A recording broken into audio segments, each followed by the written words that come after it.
One big thing I have noticed in doing my research for Gen Z is that so many of the expert opinions, so many of these articles, so many of these headlines are about our problems. They're about the things we struggle with. They're not about our strengths. So in this video, I want to look into why that is the case. Why is it so much of the press around Gen Z is negative? So let's look into it.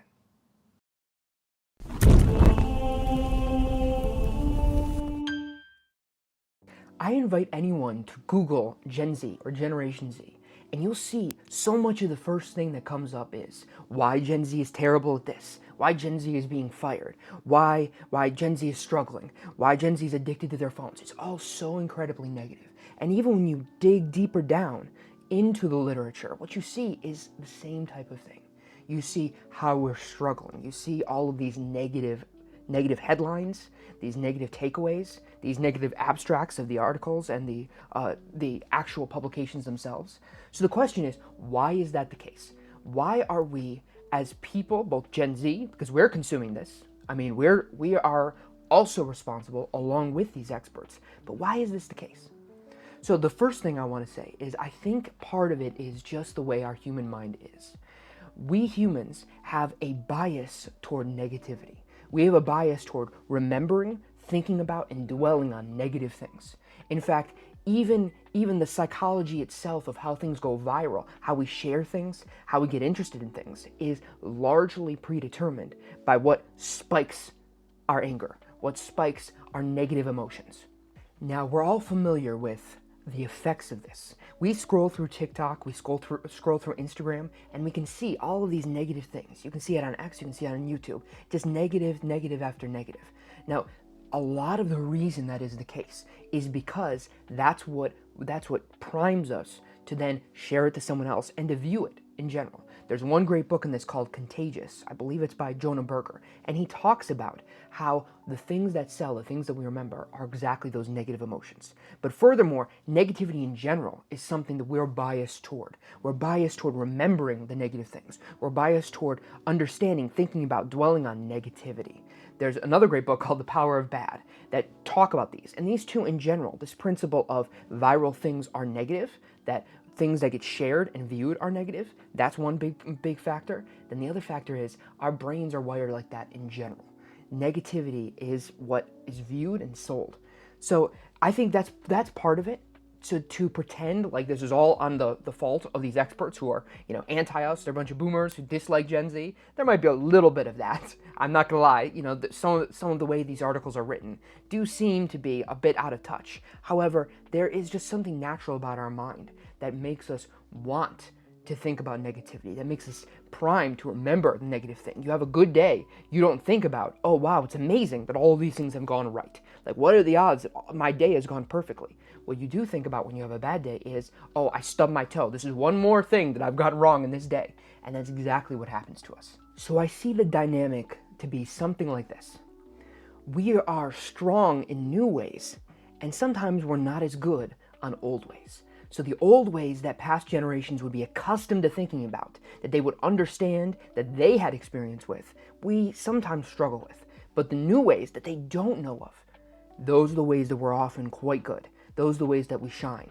And so there's this natural ability for them to overlook the things that they aren't familiar with, that they don't see. And so they don't see, one great example, of course, is technology. They don't see how we are good with technology in new ways. They might understand that from an abstract level. So they can see, oh wow, they're better than we are. But they don't see the ways that we are just way more intelligent when it comes to technology, that we are on top of new changes much more quickly than they are. Another one might be something like diversity. Now, I know that's a bit of a buzzword, but when I use diversity, I'm using it in a very specific way. With technology and the online world, we've been allowed to have incredibly idiosyncratic lives, incredibly idiosyncratic interests. So if you have a super duper interest in shonen anime, you can watch every single one and you can homepage that on Reddit, and you can follow that subreddit. You could be one of the mods. You can know it incredibly well. And we can do that with just about any interest we have.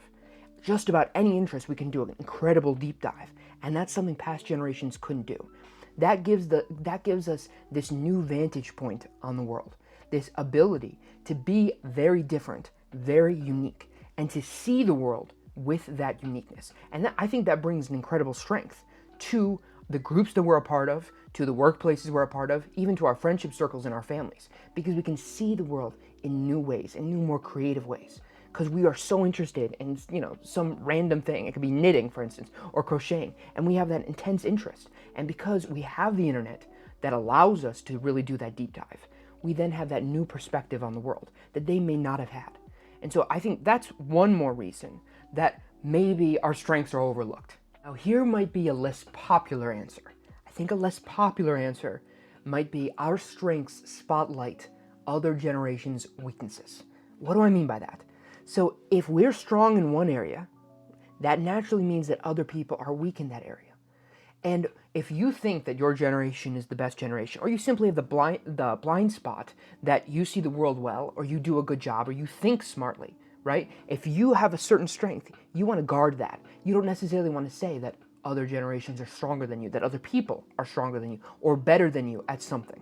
And I think that might come into play here. For instance, if they say that we are more tolerant, what does that imply? That implies maybe boomers are less tolerant. Now, to us, we might take that for granted, but other generations might struggle with something like that. Or another one for millennials might be, if they see themselves as very good with technology, if they see themselves as being fluent with all of the new types of digital media that have come along, and then they look at our generation, well, they might not want to admit that we have a strength there, because that implies that they're weak in that area.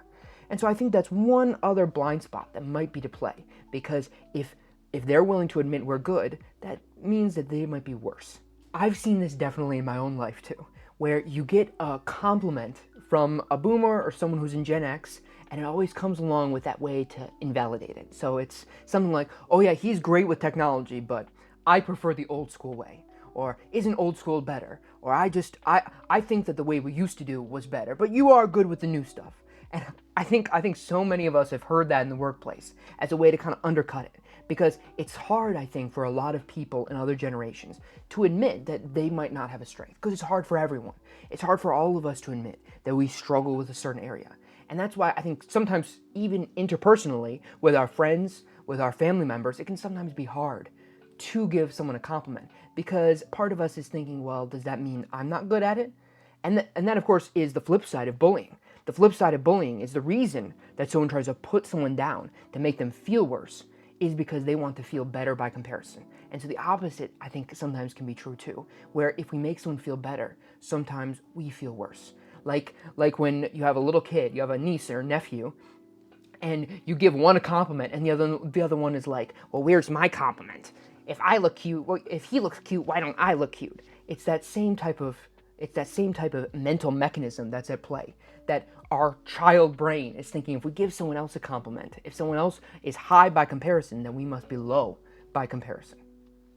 The last point I want to talk about, though, is the one that I think will probably hit home the hardest, and that is the reason that so many people are talking about the downsides of Gen Z is because we talk about it. Now, what do I mean by that?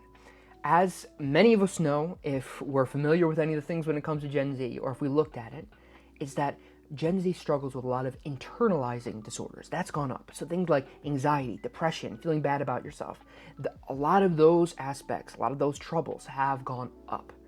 And you don't have to look any further than books like iGen by Jean Twenge, or The Anxious Generation by Jonathan Haidt. These books do a great job of showing how we really have struggled with a lot of these feelings. So the last point of why I think that might be the case is because we are struggling with it. Because we are struggling with feeling bad about ourselves. Because we are struggling with feeling depressed. And because of that, because we are looking at that, it fuels it. We are giving fuel to this fire of not looking at our strengths. We play a part. Now, I'm not blaming it all on us, but I am saying that when you think about the things that you struggle with, when you think about your insecurities and your weaknesses, and you're looking up things about that, you're watching Dr. K videos about how you can feel more confident. You are scrolling through TikTok and you're watching Julie Smith videos, right? About feeling like, or trying to deal with your anxiety. What happens? Well, we are slowly but surely fueling exactly this mentality of looking at our weaknesses, spotlighting our weaknesses, thinking about them, and not our strengths, because we are dealing with that exact issue. So if we were a generation probably more like the millennials that had a lot more confidence and had a lot more self-esteem, then maybe a lot more would come out that was positive. Now, I know the millennials didn't, and that's a separate thing, but I think that we play a role in adding some fuel to this fire, because we do feel this way, and it is something that we struggle with. And I think that if we were to focus more on the ways that we prosper, and the ways we do a good job, the ways we thrive, then there might be more content. There might be some more stories and studies and articles about the ways we're doing a good job.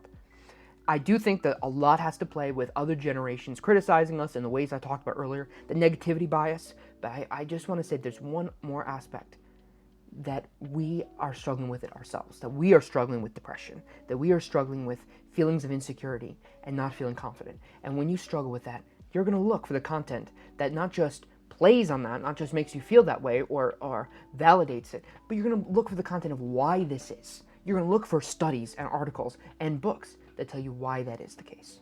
So that's my thinking on why so many of the experts and so many of the articles are so negative about Gen Z and why it leaves out our strengths. Down below, let me know what you think about my ideas, and tell me what some of our strengths are, what some of our best points are, and then other videos I would love to go into it. So thanks for looking into it.